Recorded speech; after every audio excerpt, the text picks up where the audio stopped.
Section 4, I'm going to talk about eating habits, like the bad ones, eating disorders actually. So it just have the highest mortality rates. I mean, one of the highest mortality rates and behavioral problems.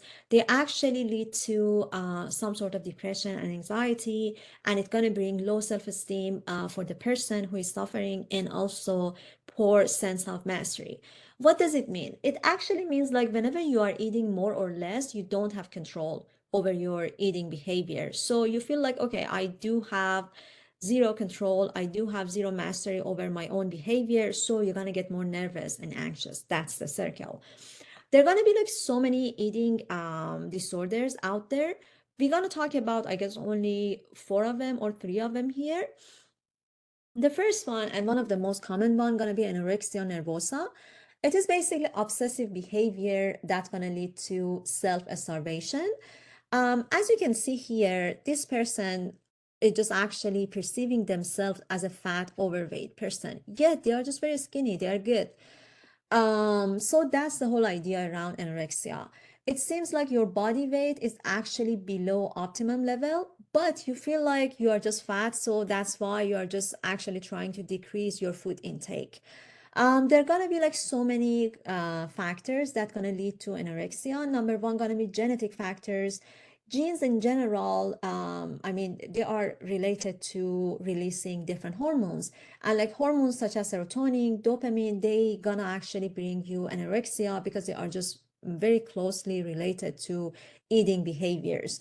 Interaction between genetics and environmental factors, yes, they are very important for any sort of disease. The interaction between genes and environment is just very important.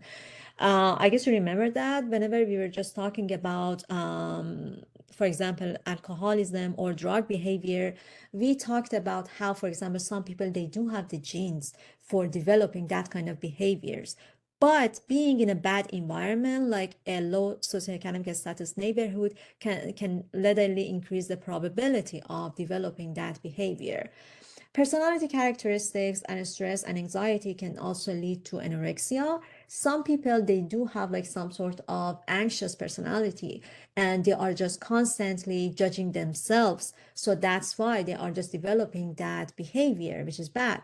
Family interaction patterns, they are just very important as well. The way your parents, they're going to be like treat you, the way they're going to raise you, or even like call you every day. It's can impact the way you're going to perceive yourself and your body image. So that's why some people developing eating disorders. In general, all of the eating disorders, they are just some sort of a struggle to have like the perfect body. And that's why you are getting obsessed over your self-image, and you are just trying your best to just be skinny and like perfect. I mean, yeah, that's the whole idea around eating disorders. One point here is in page 98, your book is just talking about, I mean, I guess I am assuming that this is the author that writing that part.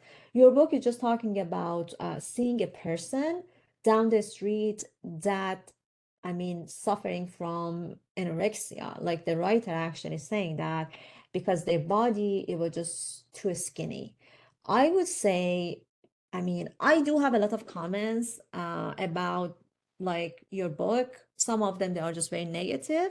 Like I said, I'm gonna email them, but like just looking at someone based on one glance, basically, because like the person saying that, like the author saying that when I parked my car, the anorexia person, they were like disappeared. Just judging one person having some sort of disability like that, it's just very judgmental, and a psychologist, they shouldn't be like that. I'm so sorry if I if you are reading that part, but yeah, I wish it was an in-person class so we could just talk about like different examples in the book as well. But like a psychologist, they shouldn't judge a person down the street based on just one glance. It is wrong, and I'm so sorry about that. So okay, let's just skip that. Talk about treating anorexia. Um, the main treatment gonna be CBT or cognitive behavioral approaches. We already talked about that. Family therapy is just very important because if your parents actually just putting that kind of negative influence on you, they have to stop that. Or another reason for family therapy gonna be sometimes mothers, they do have that kind of eating disorders and they gonna pass that behavior to their kids. So the kids actually pick that up from their parents. So this pattern, this wrong pattern should just break down. So family therapy is just very important for anorexia. Prevention. The first one gonna be social norms. I would say it's getting better. Like I said before, nowadays people just respecting personality instead of just respecting a body type. So we do have like a skinny models as well as, for example, curvy models, or I guess there is a name for that, oversized model or plus size model. Yeah, that was the name. Sorry, I'm not really familiar with fashion and all that fashion terminology. I mean, I try to dress well, but I'm not very familiar with fashion terminology. It seems like a stressing, just being stressed can just increase anorexia as well. That actually mean like, for example, you do have anxiety and stress, you're gonna develop bad eating habits and disorder as well. I try to put different celebrities here, so this way you're gonna relate one specific person with a specific eating disorder. So this way you can just memorize that, like memorize each eating disorder as well as like symptoms better. I wish someone back then would just do that to me because like I always just keep missing different eating disorders. So I'm hoping you would just remember that. But anorexia, one of the people, one of the celebrities that are famously, I mean, they are just openly talking about that is Lily Collins. She does have this problem and she's struggling with that for over 8 years. So like you can see, even celebrities, they are suffering from the same problem. So, and the society, they should just address that because like all the pressure is just coming, I mean, the main part is coming from the society. Another eating habit, I mean, another eating disorder is gonna be bulimia. It is like basically alternating the cycle between binge eating and purging.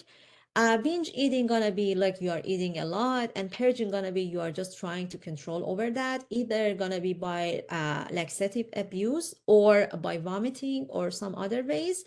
But both ways is just very negative. It is very bad for your teeth, for your digestive system. We talked about digestive system before. Whenever you are doing vomiting intentionally, it's just very bad for your body, and it's going to bring you other problem as well. It seems like hormone is just very important here. Genetic factors and hormonal dysfunctions, they are just very important. And like this disorder, bulimia, it's just all about your biology. It does have a strong biological basis as well. Even stress here is just biologically. As you can see, we have like less factors. Almost we don't have any family factors, society factors.